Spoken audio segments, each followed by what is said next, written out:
You often mention disciplining children so they behave. What is your advice for making them behave without resorting to corporal punishment? Well, first of all, it depends on what you mean by corporal punishment.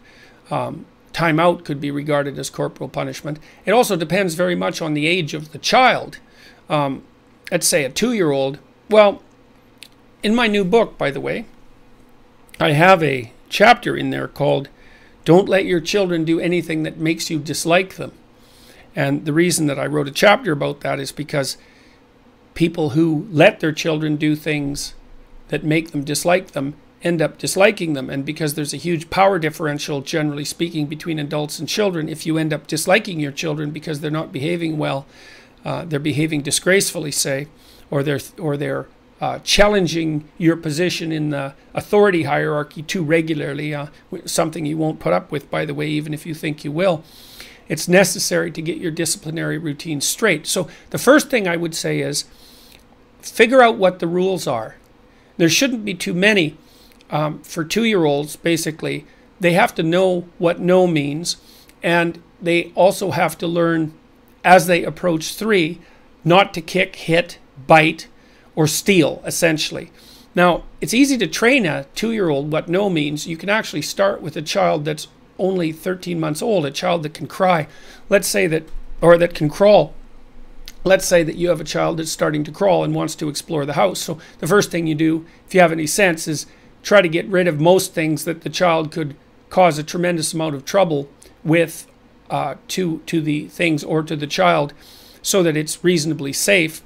And then the child is going to want to crawl around and get into everything. And so, but maybe there are things you don't want him or her to get into, like maybe there's a what would we say? Maybe there's a tablecloth, and on top of the tablecloth there's a plant, or maybe there's some plants on the floor. And when the child is crawling and goes off to do something that he or she shouldn't, you can just grab his leg and, gently but firmly, and say no. And the child will keep trying to move forward because they're stubborn little blighters, and you can continue to say no. And if you persist with saying no, then the child will eventually give up and sort of go limp. Now, and often the child will cry when you do that. And of course that might make you feel guilty, but what that means is that you've effectively brought the behavior to a halt. And if you do that 10 times, you got to watch your child and don't stop them from exploring things that they need to explore. And you want to use this sort of thing with judiciously. You can grab them by the leg and say no, and no, no, and wait until they give up. Usually they'll cry, and then you can let them go.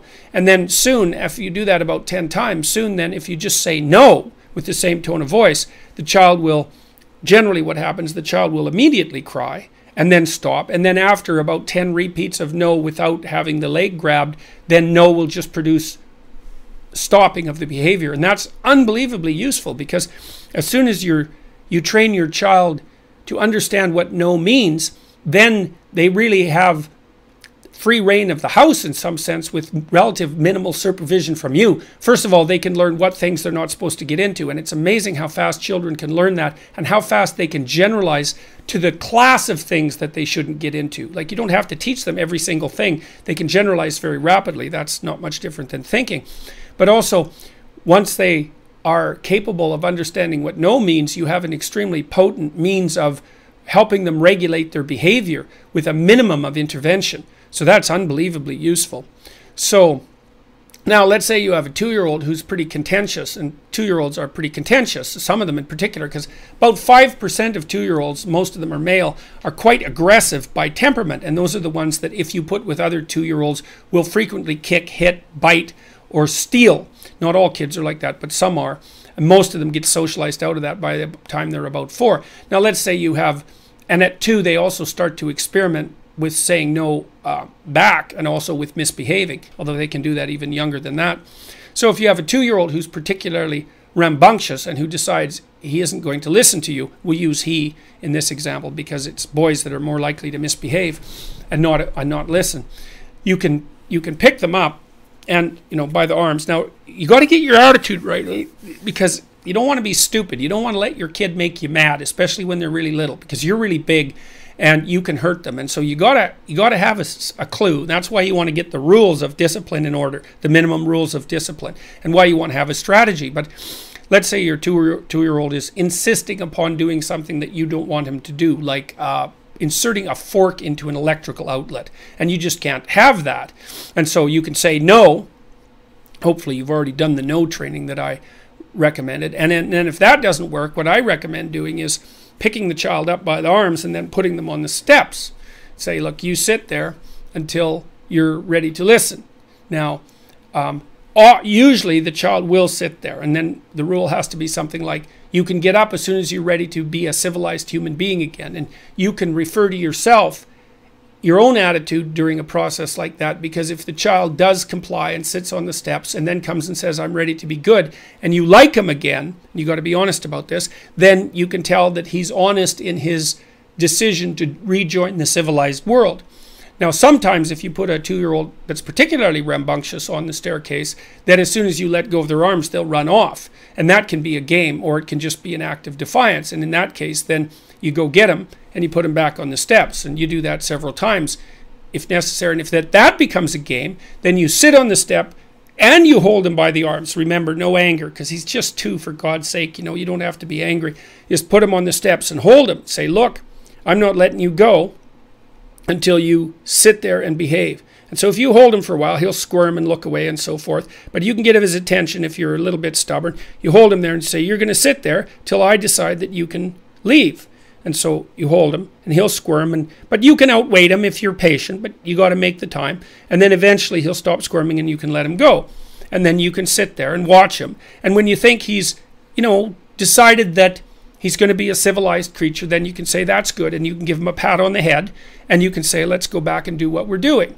And the rule has to be, you see, that the punishment not only has to bring the behavior to a halt in the most merciful manner possible, but that's still effective, but it also has to satisfy your need for order and justice so that you don't carry resentment and irritation about the child's misbehavior forward with you, because you don't want to kid yourself about what sort of nice person you are. You're not nearly as nice a person as you think, and no one likes to be brought down the authority hierarchy by a recalcitrant 2-year-old.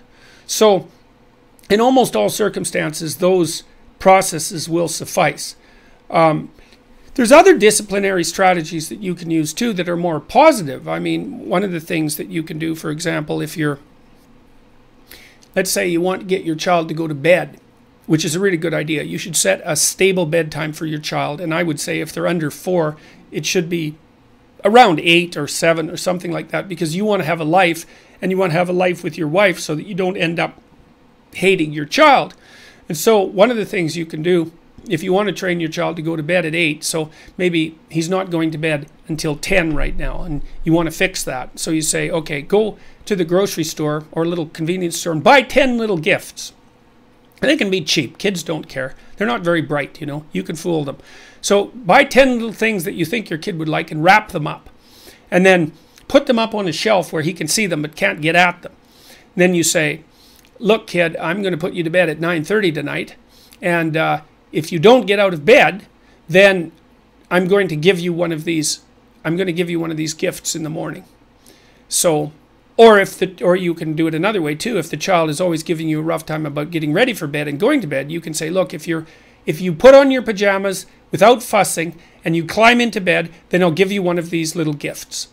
And so then if that works, then the child can have a little gift and he's in bed at 9:30, and then you can make it 9, and then you can make it 8:30, and then you can make it 8. And that's called successive approximation, right? You hit the target. You specify the target that you want the child to achieve, and then you use small rewards, not too often, in order to attain that goal. And those are unbelievably effective strategies, and they can actually be pretty fun. But I would say the advice to not let your child do anything that makes you dislike them is really, really useful. You want to talk this over with your partner too, so that you have your disciplinary strategies and your rules talked out so that you don't work at cross purposes to one another. So, okay, so that's probably good enough for that.